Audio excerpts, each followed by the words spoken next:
all of you to stop what you're doing and listen.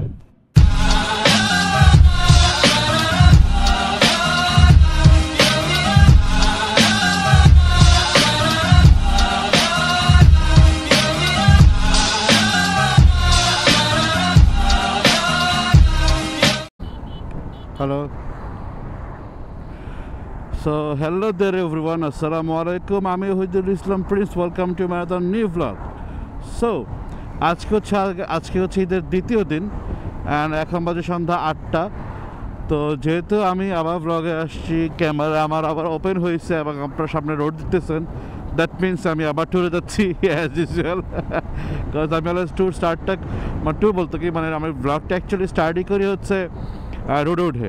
হ্যাঁ, আমি অন্যান্য মতো ঘর থেকে এই করতেছি এগুলো করে শুরু করি না, আমি আমার মতো রোডে উঠে অলওয়েজ অন রোড ব্লগ করি। ওকে, তো আজকের গন্তব্য হচ্ছে আপাতত বান্দরবন। হ্যাঁ, আর সুখবর হচ্ছে যে থানচি অবশেষে খুলে দিছে অ্যাট লাস্ট, তো সেখানেও যাব। বাট আরও কয়েকটা জায়গায় যাবো, আরও 2-1টা জেলায় যাব। তো কোথায় যাব, কি করব না করব সেটা এখন না বলি, আপনারা ব্লগ দেখতে থাকেন, জানতে পারবেন। অ্যান্ড ইয়েস, এই ট্যুরে হচ্ছে আমার আরও 3টা বাইক যাচ্ছে। ওয়ান ইজ তরুণ, আমার টিমমেট, গত 5 বছর ধরে, আপনারা জানেন 10 বছর ধরে আমার সাথে রাইড করে। ওর কাছে কিছুদিন আগে বিয়ে হয়ে গেছে, যেটা আপনার ব্লগে দেখছেন অ্যাকচুয়ালি। আর আরেকটা যেটা হচ্ছে যে আরও 2জন যাচ্ছে, আমার ফ্রেন্ড হচ্ছে অরূপ, ও যাচ্ছে। আরেকটা হচ্ছে ছোটো ভাই শাওন, ও যাচ্ছে। তো মোট আমরা কয়েকজন যাচ্ছি একসাথে অ্যান্ড অ্যাজ ইউজুয়াল আবার সে পাহাড়ে। তো ওরা আসতেছে, ওরা এখন আসলে মিড পয়েন্টে আসবে। আমি যদি আজকে ঢাকা বাড়ি ছিলাম, গতকালকে ঈদের দিন আমি বাড়িতে গিয়েছিলাম মুন্সিগঞ্জে, আমার দেশের বাড়িতে। সেখান থেকে আমি রওনা দিয়ে মাত্র আসলাম, এসে এখন যাচ্ছি আমাদের মিড পয়েন্টে। তো সেখানে ওরা আসবে, আসার পর মিট করার পর আমরা একসাথে ঢাকা থেকে বের হবো ইনশাল্লাহ। আর তরুণ গাজীপুর থেকে আসতেছে। ঠিক আছে, আগে যাই মিড পয়েন্টে যাই, বাকিরা আসুক, কথা হবে তখন। হ্যাঁ, আগে একটু পার করি। তো এখন আমরা কুমিল্লা শহর হয়ে গেছি, আর আমাদের ডিনার করা শেষ। আর যেটা হচ্ছে আজকে ঈদের পরের দিন রাতে হওয়ার কারণে রাস্তাঘাট একদমই ফাঁকা। আর যেটা জিনিসটা নোটিস করলাম সেটা হচ্ছে যে প্রচুর পরিমাণে বাইকার যাচ্ছে চিটাগাং, বান্দরবান, কক্সবাজারের বাইকারদেরকে বেশি পাওয়া গেছে। আর ফেসবুক পোস্টের মাধ্যমে আমি জানতে পারছি যে কিছু বাইকার হচ্ছে বান্দরবানের দিকে মুভ করছে, বা তাদের দেখা এখনো পাই নাই। আর আমাকে ওভারটেক করলো মাত্র তরুণ, অরূপ। আর পিছনে গাড়ি আসতেছে, অরূপ সাইড দে। ঈদের টাইম হওয়ার কারণে রাস্তাঘাটে শুধুমাত্র দূরপাল্লার বাস ছাড়া এরকম তেমন কোনো গাড়ি যানবাহন রাস্তায় নাই, হাইওয়েতে। আর এখন বাজে রাতে 12:30 হওয়ার কারণে রাস্তাঘাট আরও ফাঁকা হয়ে গেছে। মজা রাইড করতেছে, খুবই ভালো লাগতেছে। ওয়েদারটা খুবই ঠান্ডা, বাট ডাল একটু গরম লাগে আর কি। আর এবারে ট্যুরটা খুব জম্পেস ট্যুর, বিকজ আমার স্কুল ফ্রেন্ড আমার সাথে যাচ্ছে, ছোটো দূরে ভাই আছে সাথে, ভালো একটা ট্যুর হবে ইনশাল্লাহ। আর নেক্সট ব্রেকে কথা হবে, বা এখন একটু মন দিয়ে আপাতত রাইড করে, যাতে রাতের বেলা দেখানো কিছু নাই, সো কথা বলে তেমন লাইভ নাই। তো আগাই। যেটা হয়েছে যে এখন বাজে সকাল 8:45, আর বান্দরবান শহর পার করে, মিলনচয় পার করে আমরা সামনের দিকে আগাচ্ছি। আর ওয়েদার ঘোলাটাই ওয়েদার কিছুটা, আর হচ্ছে বৃষ্টি হয়ে গেছে এখানে, হয়তো 2-3 ঘন্টা আগে বৃষ্টি হয়েছে। রাস্তা একদম পুরোপুরি ভেজা, জায়গায় লালমাটি, কাদা। আর আরেকটা জিনিস সেটা দেখলাম, সেটা হচ্ছে বান্দরবান শহরে চাঁদের গাড়ি আর পর্যটকের ভিড় ভয়াবহ লেভেলের, যেটা আমি অবাক হয়ে গেছি। হ্যাঁ, বিকজ বহুত দিন পর, 2.5 বছর পর হচ্ছে থানচি খুলছে, রুমা খুলছে। সো এখানে ট্র্যাকার যারা আছে তারা প্রচুর ভিড়। তো যাই হোক, আলাদা করে আগাই। আর হচ্ছে আগাইতে পারলে হয়, সামনে বাস পড়ছে, প্যারা। এখন যেটা হয়েছে ঘটনা, আমি আছি হচ্ছে এখন যে ব্যাপারটা হয়েছে, আমি এখন আছি বান্দরবন। প্রচণ্ড কষ্ট হয়ে গেছে। আর রাইডটা খুব পারফেক্ট ছিল, সুন্দর একটা রাইড ছিল, টাইম মতো আসতেছিলাম, পারফেক্ট প্ল্যান ছিল এভরিথিং। তো মাঝখান দিয়ে হচ্ছে মিরের শহরের পরে শাওনের বাইকে 9টা প্যারেক ঢুকছে একসাথে। তো 9টা প্যারেক ঢোকার কারণে যেটা হয়েছে, ওর বাইক পুরো ফ্ল্যাট হয়ে গেছে, পিছনে টায়ারটা, ও রাইড করতে পারতেছিল না। তো এবং রাতে তো তখন বাজে মাত্র 2টা বা 2:15 বাজে, রাস্তাঘাটে কোনো দোকান খোলা ছিল না, কিচ্ছু করতে পারেনি। সেই মিরের শহরের পর থেকে একদম চিটাং শহর পর্যন্ত আমাদেরকে 20-15 স্পিডে চলে আসতে হয়েছে আস্তে আস্তে। ওকে দেখে তো চলে আসা যায় না। তারপর চিটাগাংয়ে এসে বাইকটা ঠিক করাইছি, করে আবার টান দিছি, তখন অলরেডি বেজে গেছে ভোর 4টা 4:30 বেজে গেছে। টান দিছি চিটাগাং শহরতে বের হবো, ওর টায়ার আবার ফ্ল্যাট হয়ে গেছে। তখন আমরা ব্যাক করি নাই ওই দোকানে, তা আমরা আস্তে আস্তে চালা আবার আসছে হচ্ছে পটিয়ায় এসে একটা দোকান খোলা পাইছি। তখন আমাদের সকাল 6:30, তখন সেখানে টায়ার আবার ঠিক করানো হলো। ঠিকঠাক করে ফাইনালি আমরা বান্দরবন নীলগিরির এখানে পৌঁছেছি। তো এখন আসি হচ্ছে আমি ক্যাফে নিলে আসি এখানে, কালকে সকালে থানচি যাব।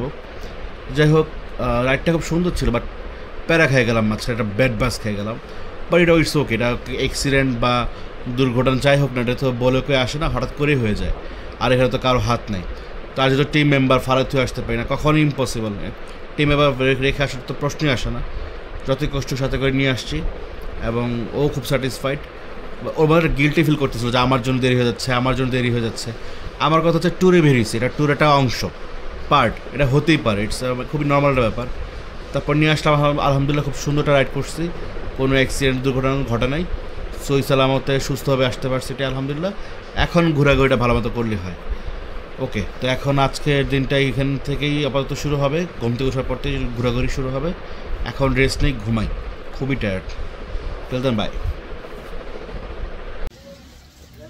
চাইছিলাম যে এখন বের হয়ে আমরা ঘুরবো, বাট এমন ঝুম বৃষ্টি আর এত মেঘ, আমাদের রিসোর্ট হচ্ছে মেঘে ঢেকে গেছে। দেখাই, এই যে মেঘ, পুরোটা মেঘ, মানুষ সব বসে আছে, এনজয় করতেছে। যে মেঘ উড়ে যাচ্ছে, এই যে মেঘ উড়ে যাচ্ছে, মেঘ সব ঘোলা হয়ে গেছে মেঘে। আমরা অ্যাকচুয়ালি মেঘের মধ্যে আছি, মেঘ উড়ে যায়, বাট মোবাইলে আসতেছে না, খালি চোখে দেখা যায়। এই যে মেঘ উড়ে যাচ্ছে, এই যে জুম করি হালকা, এই যে সব মেঘ উড়ে যাচ্ছে, এই সেটটা বোঝা যায়। কি সুন্দর, মাশাআল্লাহ। এই হচ্ছে বর্তমানে ওয়েদার। আকাশ ক্লিয়ার হয়ে গেছে, বাট এই পাশ দিয়ে মেঘ ভরা। চাইছিলাম ঘুরবো, বাট আনফর্চুনেটলি ঘোরাটা হচ্ছে না। বেশি থামলে তারপর বেরোবো আমরা। এখন বেশি থামার অপেক্ষায় আছি, বৃষ্টি কখন থামে আল্লাহ জানে। ও, এই যে সব মেঘগুলো উড়ে যাচ্ছে।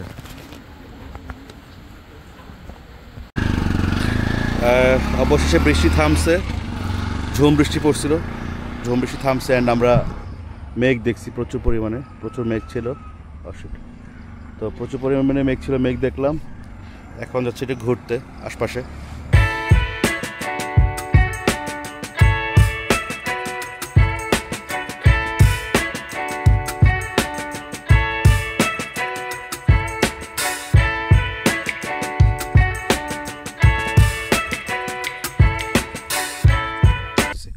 তো এখন হচ্ছে নীলগিরি থেকে নীলগিরি পার হয়ে একটা জায়গায় আসছি।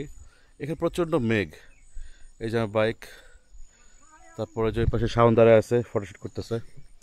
আর প্রচণ্ড মেঘের দাঁড়ায় আছে, অ্যান্ড প্রকৃতি একদম নিশ্চুপ, কোনো আওয়াজ নেই, কোনো কিছু নাই। আর যে ভাইরা হচ্ছে সাইক্লিং করতেছে এই ঢালের রাস্তায়। ভাই রে ভাই, এনার্জি লেভেল রে ভাই, আপনাদের ভয়াবহ এনার্জি লেভেল। ভাই যাবে কি থানচিতে? ওরে ভাই, বেস্ট অফ লাক ভাই। আর পাহাড়ে আসলে একটা জিনিস আমার খুব ভালো লাগে, সেটা হচ্ছে লজ্জাপতি গাছ ভরা। ছুঁয়ে দিব, বন্ধ হয়ে যাবে, ছুঁয়ে দিব, বন্ধ হয়ে যাবে, ছুঁয়ে দিব, বন্ধ হয়ে যাবে।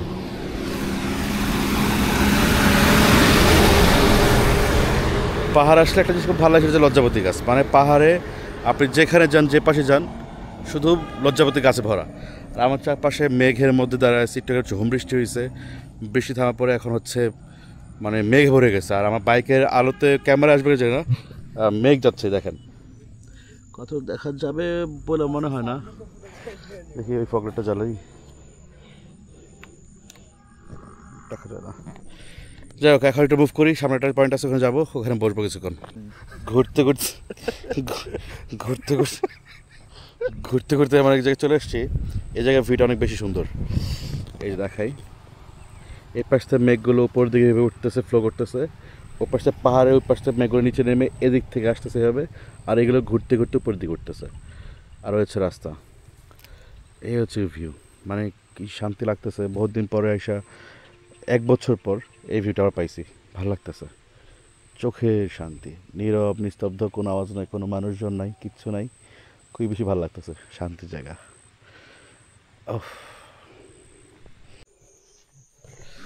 তো আমরা আসছি হচ্ছে নীলগিরি থেকে আরও 5-7 কিলোমিটার দূরে একটা জায়গায়, এখানে আসছি। অ্যান্ড এখন বাজে সন্ধ্যা 6টা। আসছি, আসার পর হচ্ছে যে এখানে ভিউটা অনেক সুন্দর। যদিও কি এটা হচ্ছে ট্যুরিস্ট প্লেস মেনলি, আর ট্যুরিস্ট প্লেসে আমি কখনো আসি না, কেওয়াস থাকে, ক্রাউড থাকে। আর ট্যুরিস্ট প্লেসটা আমি অলওয়েজ অ্যাভয়েড করি। আমি চাইছি একটু ফাঁকা প্লেস, সুন্দর নেচার থাকবে এরকম। বাট এই জায়গাটাতে না মানুষ খুব কম আসে অলওয়েজ। এই জায়গাটা অতটা ফেমাস, এটা হচ্ছে নীলগিরি থেকে 5 কিলো পরে। তো আসলাম, আইসা এখন একটু বসে আড্ডা দিলাম। এই যে আর 2জন হচ্ছে ঘোরাঘুরি করতেছে। আর এই হচ্ছে এখান থেকে ভিউ, হ্যাঁ। আর ওই দূরে যে ব্রিজটা দেখা যায় ওটা হচ্ছে বলিপাড়া ব্রিজ। হোটেলে ব্যাক করে রেস্ট নিয়ে আমরা রাতে খাবো হচ্ছে এখানে একটা বাংলা হোটেল আছে। ভর্তা, ভাত, ভাজি, হাবি জাবি দিয়ে প্যাকেজ হচ্ছে 90 টাকা অনলি। আর আপনি মুরগির মাংস প্যাকেজ নেন, মুরগির মাংস একটা অন্যটা তরকারি দিবে, ডাল দিবে, 150 টাকা প্যাকেজ। সেখানে আমরা খাবো আজকে রাতে, এখানে আসবো। আর এখন এখান থেকে বের হয়েছে, নিচে একটা প্লেস আছে, সেখানে যাই, একটু আড্ডা দিই। আর যাওয়ার সময় আমি আপনাদের রাস্তা দেখাতে পারতেছি না, কজ আমি হেলমেট নিয়ে আসিনি। ওদের হেলমেট আমি আসছি আজকে, কজ একটু বাতাস খেতে মন চাইছিল। আর আপনাকে একটু দেখাই, চারপাশে একদম সবুজ, টোটালি সবুজ এবং নীল আকাশ, একদম ক্লিয়ার। এতক্ষণ মেঘে ঢাকা ছিল পুরো প্লেসটা, এখন কোনো মেঘ নেই, একদম ক্লিন হয়ে গেছে। ওকে, তো এখন মুভ করে আমরা নিচে যাই, চল।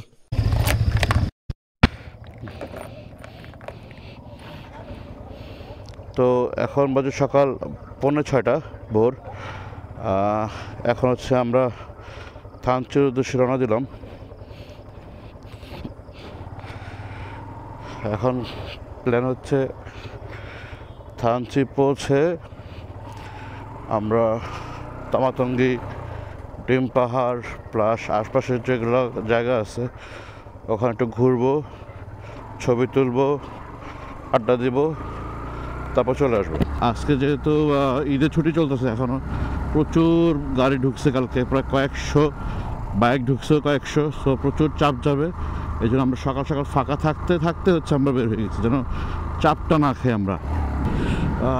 থানচিতে আসার সময় এই গাছটা আমার খুব নজর কাড়ে অলওয়েজ, সেটা হচ্ছে যে এই যে বরাবর এই বড় গাছটা, এই গাছটা অলওয়েজ আমার নজর কাড়ে। এই গাছটা এত সুন্দর, এত বড়, উঁচা। 2 মাস আগে যখন পাহাড়ে আসি তখন হচ্ছে পাহাড়টা একদম ঝলসায় ছিল, ঝলসানো কালার ছিল, পাহাড়টা অতটা সুন্দর ছিল না, কিন্তু এখন পাহাড় অনেক সুন্দর, সবুজ হয়ে গেছে। তো অবশেষে ডিম পাহাড় চলে আসলাম। অ্যান্ড দ্যাট ইজ ডিম পাহাড়। সবাই এখন চেনেন কম বেশি, কাজ অনেক ব্লগাররা, অনেক বাইকাররা এসে ছবি ছাড়ে, ভিডিও ছাড়ে, তো সবাই কম বেশি চেনে। তারপরে বলার কাজ, ফর্মালিটিস মেনটেন করা লাগে, তাই বলার কাজ বলছি। তো ডিম পাহাড় চলে আসছি, আমরা বেশি দূর যাবো না। ডিম পাহাড়ের সামনে হচ্ছে একটা চায়ের দোকান আছে দিদির, সেখানে চা খাবো, চাটা খেয়ে আমরা আবার চেয়ে করে দৌড় দিব। আমাদের বান্দরবন যেতে হবে। এখানে ওঠার পর একটু ঠান্ডা লাগতেছে, 2500 ফিট উপরে আছি আমরা এখন সমতল থেকে। তো 2500 ফিট উপরে ওঠার কারণে একটু ঠান্ডা লাগতেছে মেঘের কারণে। তো যে সামনে রাস্তা দেখা যায়, আমরা সেটা পার হবো। এই বালু বালু বালু, সাবধান। সামনে ডিম পাহাড়, ওখানে চা খাবো, চা খেতে রওনা দেবো। Tata, bye bye. Lovely people, lovely kids, tata tata.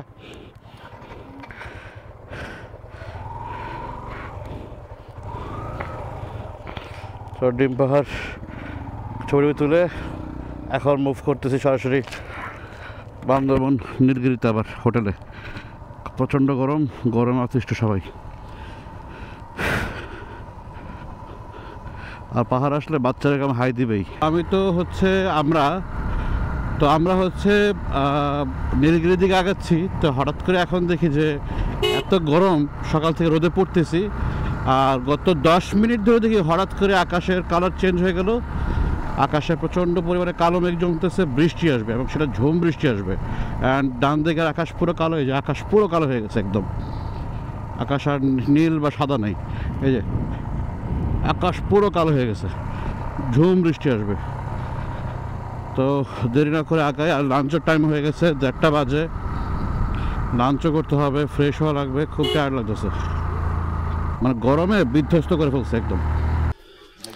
তো চলে আসছি এখন হচ্ছে এই যে নীল দিগন্ত পর্যটন কেন্দ্র। আর যদি কেউ জিজ্ঞাসা করে যে আমি এদিকে আসলে কোথায় ভাত খাই, আমি অলওয়েজ এইদিকে আসলে নীলগিরিতে আসলে বাইক সাইডে থাকলে বা এদিক থেকে আমি যদি থানচি যাই বা থানচি থেকে এদিকে আসি, আমি অলওয়েজ এই যে নীল দিগন্ত যে পর্যটন কেন্দ্র নীলগিরির পরে এখানে এসে আমি যে অলওয়েজ এখানে ভাইয়ের হাতে রান্না খাই অলওয়েজ, এবং রান্নার টেস্ট, দামও কম, সবজিতে বেস্ট, অল ওভার বরাবর বেস্ট খাবার। এই যে বল রিভিউ দে। গতকালকে আমাদের খাবার যেটা ছিল এইখান থেকে খাবার রান্না করে আমাদেরকে নীলগিরি পর্যন্ত পৌঁছাই দিচ্ছে বাইকে করে। হ্যাঁ, কেন পৌঁছে দিচ্ছে সেটা বল। বেসিক্যালি আমাদের প্ল্যান ছিল আমরা রাতে 9:30টার দিকে এসে এখানে খাবো। আমরা সন্ধ্যার সময় অর্ডার দিয়ে গেছিলাম, প্ল্যান ছিল হচ্ছে 9টার দিকে এসে আমরা খাবো। কিন্তু আমরা যখন নীলগিরিতে যাই এখান থেকে 6:30 7টার দিকে, সো আমি আমাদেরকে আটকায় দেয় যে আমরা এদিকে ব্যাক করতে পারবো না। তো অনেক রিকোয়েস্ট করার পরও তারা রাজি হয় নাই। পরে ওই সময় একটা সিএনজি পাইলাম, সিএনজি না কি বলটাকে, সিএনজি পাইলাম একটা, তারা হচ্ছে এদিকে যাচ্ছিল, এদিকে তারা আলো আছে, তাদেরকে আমরা রিকোয়েস্ট করলাম যে এখানে এসে একটু দাদাকে বলে দেওয়ার জন্য যে আমাদেরকে ফোন দেয় যেন। পরে ফোন যখন দিল তখন আমরা বললাম যে এই অবস্থাতে কী করা যায়, তখন দাদাই বুদ্ধি দিল যে ঠিক আছে আমাদের একটা বাইক আছে, আমরা রান্নাটা পাঠিয়ে দিই। সরকারের মেনু হচ্ছে আমরা আর্মিদের জন্য রাতের 9টার দিকে আসতে পারি না ডিনারের জন্য, উনি আমাদের রান্নাবান্না করছে। যখন আমরা আসতে পারতেছিলাম না, ইভেন ওনার নাম্বারে কন্ট্যাক্ট করতে পারতেছিলাম না, তো আমি বলে যে আপনি একটা সিএনজি যাচ্ছে এখানে, সিএনজি ওয়ালাকে বলে দেন, উনি দোকানদারকে বলে দিবে। তো উনি সিএনজি ওয়ালা আসে ওনাকে বলছে ভাইরে বলার পর ভাই নাম্বার নিয়ে আমাদেরকে ফোন দিচ্ছে, বললো যে ঠিক আছে আমরা ডিনার আপনার কাছে পাঠিয়ে দিচ্ছি। উনি এখান থেকে বাইকে করে খাবার, রাতের খাবার পাঠাইছে নীলগিরিতে বসে আমরা রাতের খাবার খাইছি, খাওয়া দাওয়া করছি, এবং উনি টাকাও নেয় নাই, বললো যে বিল আপনি পরে দিন। উনি জানে না যে আমরা আদৌ আসবো কি আসবো না, বাট উনি বিশ্বাস রাখছে। তো আজকে সকালে আমরা থানচি গিয়ে মাত্র ঘুরে আসলাম, এসে এখন হচ্ছে আমরা এখানে আবার লাঞ্চ করতে আসছি এবং লাঞ্চ করবো এখানে। আমার রান্না আসলে ভালো না, খাবারটা আসলে ভালো। আমি একটু দেখাই, মুরগি পিসটা দেখাই, এই যে বড় পিস, বেস্ট বেস্ট। এই যে একটু দাঁড়া, এই যে বাইরে হচ্ছে মেঘ করছে, প্রচন্ড মেঘ, ভিডিও করতেছি, বাইরে হচ্ছে প্রচন্ড মেঘ করছে, বৃষ্টি আসছে। কি বলবো, ওরে আল্লাহ রে, এত বড় সাপ, বললি ভাই রে ভাই, কপাল আমার, পাহাড়ে আসবো আর আমি সাপ পাবো না, এ হয় আমার সামনে খালি সাপ পড়ে, খেলার